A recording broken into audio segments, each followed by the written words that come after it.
Hey guys, welcome back for another Movie Madness. If you're new here, I'm Karen and I'm from Ocean Chicks Films. So happy Friday the 13th. Fun fact, Friday the 13th sometimes happens several times in a year, but in this year, 2021, there's only one, and that one is today.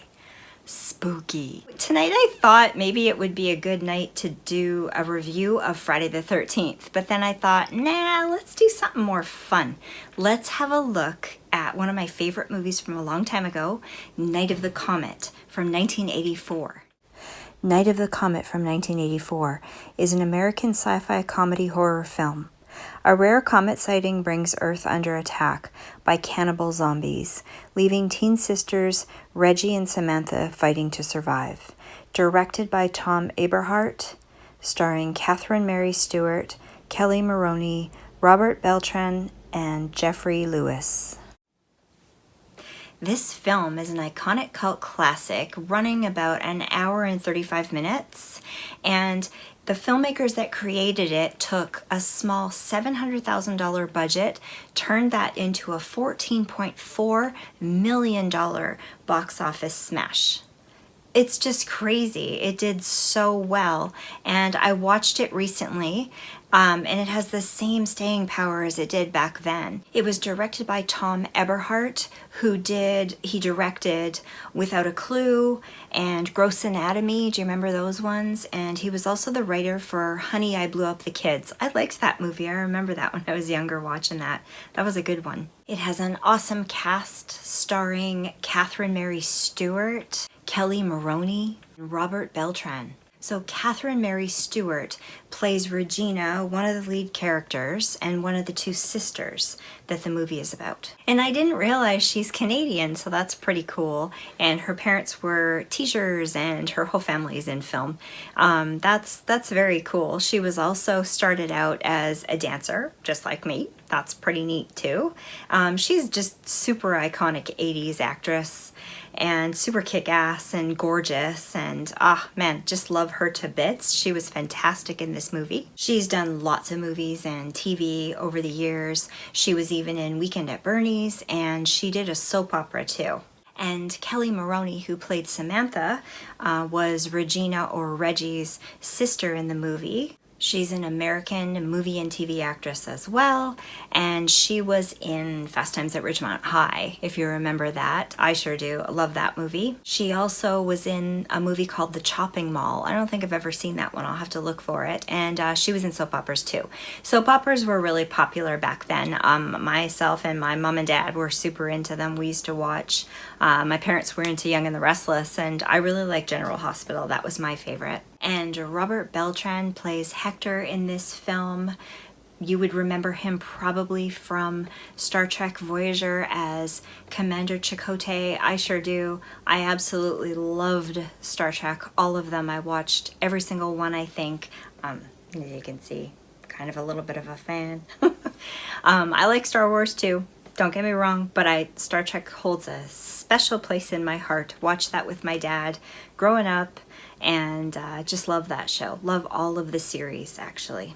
So this movie begins 11 days before Christmas, and everyone on the Earth is informed that this massive comet is going to be traveling by them in 11 days. So they're all getting ready and set to watch this event happen, and they're very excited about it. They're told that it's one of those events that only happens once every 65 million years. So the story focuses on these two teenage sisters, Reggie and Samantha, and they're living in Los Angeles. They don't really care about this comet flying by. Well, maybe they sort of do, but they're more concerned with their lives and their jobs and all these things that are happening with them. One sister, Reggie, she works in a movie theater, and she's got a shift that night. Man, I always wanted to work in a movie theater. When I first moved out here to BC, into my first apartment by myself, the guy that I took the apartment from worked at the Odeon movie theater, and he left me with this big stack of free passes to the movies. It was like a dream come true. I felt like I was destined to live out here. But I always wanted to work at a movie theater, and it never quite happened. Maybe one day, maybe if they don't all close down, I'll be able to do that one day. I sure would love that. Anyway, back to the movie. So she worked in this movie theater, and she ends up long story short, getting stuck in there overnight. And because it's kind of in the filming room and it's metal, she is not exposed to this comet that flies overhead. Her sister is also at home and gets grounded by her stepmom, big bad relationship between the two of them, and she ends up falling asleep in the shed in the backyard, and it's all metal. So she doesn't get to see the comet either. So the two girls in the morning wake up, and Reggie wakes up, doesn't see her boyfriend anywhere. She leaves the movie theater and encounters this weird zombie-like creature that tries to attack her, and she jumps on her motorbike and she gets away. And as she's driving, she's realizing that there's nobody around, and it's very strange. She gets home, she finds her sister. So her younger sister is really angry that she was grounded and mad at the stepmom and all of these things that are happening at home. And the older sister, Reggie, says to her, you know, this crazy thing happened, this thing attacked me, it just seems really strange outside. So they go exploring outside together, and they see that there's all these clothes, everybody's clothes and shoes and things are laying all over the ground everywhere, and there are no people in sight, and they kind of think something's wrong. They end up on her bike again going downtown, and they really realize that there's no people around. It's just like Ghostville. It's so strange. And the scene that you see is a lot like, for me, that shot in Walking Dead where Rick is riding up to the city for the same thing, realizing that something's not right. There's all these cars crashed and there's just nobody to be seen. I love that about this film. It's got some great cinematography there, and the story behind that shot is pretty cool too, because apparently they filmed it on Christmas morning really early, and the reasoning behind that was they had a very small budget, so they couldn't exactly pay everybody to shut the downtown core off so that they could film this scene. They had to do it at a time when there was really no people around. So they did that scene Christmas morning early, and you really get that sense that that's when it is. You get that feeling, at least I do, from my childhood.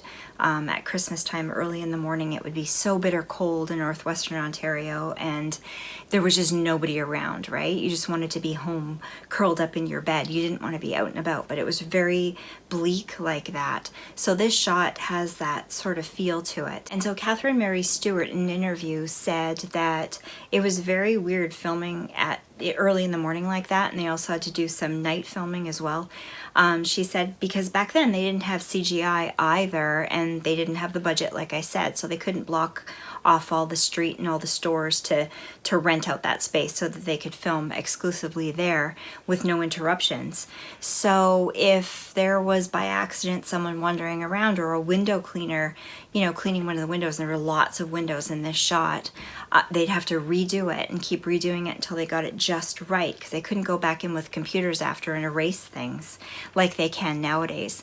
And I think that's really cool, because when I think of watching recently Army of the Dead, which I loved very much, it doesn't have that same kind of feel to it that this movie does for that scene. And there are shots in Army of the Dead where there's kind of no one around. It's like a Ghostville. You feel like someone's watching you, but there's nobody there.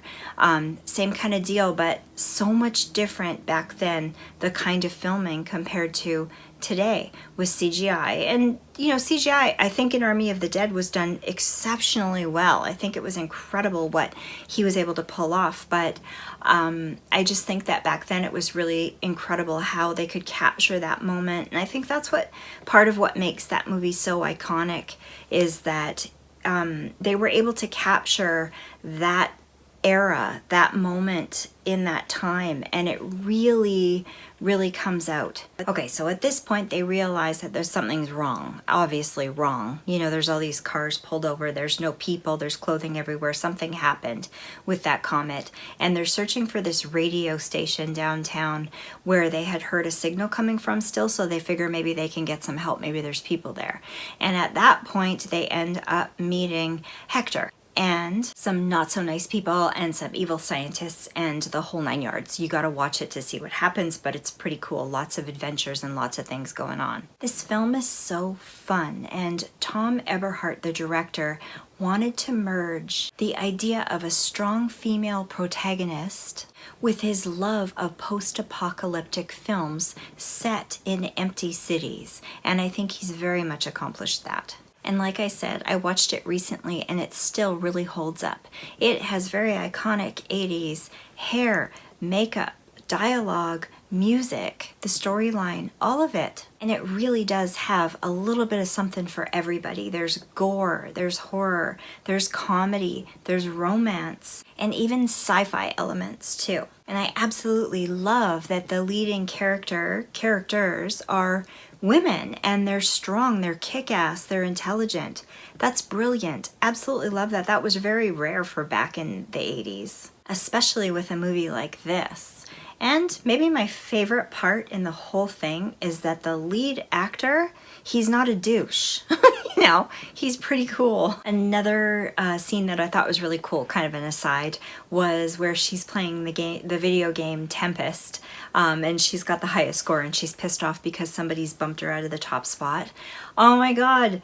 Like, so classic. How many of you remember playing that game? Oh, so fun. One day when I have millions, I'm going to have an entire room dedicated to pinball machines and old arcade games, and I think that would be so cool. Roller skating was a very big part of my life, and with roller skating came video games. Very serious stuff. Another fun fact, Heather Langenkamp from Nightmare on Elm Street had auditioned originally for the part of Samantha, but she didn't get it for whatever reason. But honestly, I think Kelli Maroney was perfect for that part. I think that her and Catherine played off of each other beautifully, and I don't think the part would have worked with anybody else. Another fun fact, this movie influenced the character Buffy Summers in Buffy the Vampire Slayer too. Also, this was the very first mainstream film to carry the MPAA PG-13 rating. And like I was saying, it did so very well in the box office, and it lasted for 6 weeks in theaters. So that's pretty cool. In 2018, Orion Pictures hired Roxanne Benjamin to write a remake. So that's been done and submitted, and I imagine we'll be seeing that at some point. And another thing I forgot to talk about, so the girls, of course, being teenagers, when they realize, you know what, there's nobody left, everybody's dead, let's go shopping. Because back then, you know, going to the mall was like the big rage, the biggest thing that anybody could ever want to do. So that's what they did. And a lot of those shots that they filmed in the mall were done overnight. So they had to stay up all night and film and shoot and work really hard to do all of that. But they had a really good time because they got to like shoot off fake guns and, you know, go shopping and try on clothes and model and listen to music and that kind of thing. So they had a really good time. And I also wanted to say the zombie makeup in this movie was just awesome. Just love it. And the El Rey Theater on Wilshire Boulevard in Los Angeles was actually used for some of the scenes too, so that's pretty iconic. I think that's pretty neat. I don't know if that theater is still there. I expect it is. I'd love to go see that one day. It's pretty cool. Those kinds of vintage theaters are kind of a thing of the past, aren't they? And that's pretty much a shame. Hopefully we can keep them kind of revitalized. We have a small theater like that here called the Roxy Theater, and it's suffered some tough times the last 2 years. And hopefully there's word of someone has bought it and they're going to keep it open. And hopefully they do, because I think that's a really cool thing, and it'd be a shame for it to go away. I don't want to have to just download things all the time. Going out to the theater is such an amazing experience. It really is. So I highly recommend this movie. I say go watch it or go rewatch it again. It's a really fun one. I think it's on Netflix and Shudder, and I'm sure you can do online downloads, and it's on Blu-ray as well. So go find a copy, watch it, and let me know what you think in the comment section down below. And I think if you're someone who has young people that you know, your kids maybe, or yourself, if you want to get a real feel for the nostalgia of the 80s, that's a perfect film to watch. Not all of it's absolutely accurate. I don't think we had zombies back then, but a lot of the fashion and styles and dialogue and that were really, really similar to back then. And I think it's a really good way to learn about it if you're interested in that kind of thing. All right, kids, that's a wrap. If you liked this video, don't forget to give me a thumbs up because that helps me out a lot. Comment down below too. I'd love to chat with you about it and see what you have to say, what you think, if you watched it, if you haven't, if you want to see it. And don't forget to subscribe to the channel because you want to see more movie reviews and vegan recipes and hang out with me, right? Please? All right, I will be back next week with a couple of movie reviews. I think I'm going to do 2 movie reviews, and we're going to skip the vegan food next week for a change, I think, because I have a lot of movies I want to talk about, and I want to get caught up on that. So I just want to say thank you guys so much for stopping by. I absolutely love you all, and have a great weekend. We'll see you again on Tuesday. Bye, guys.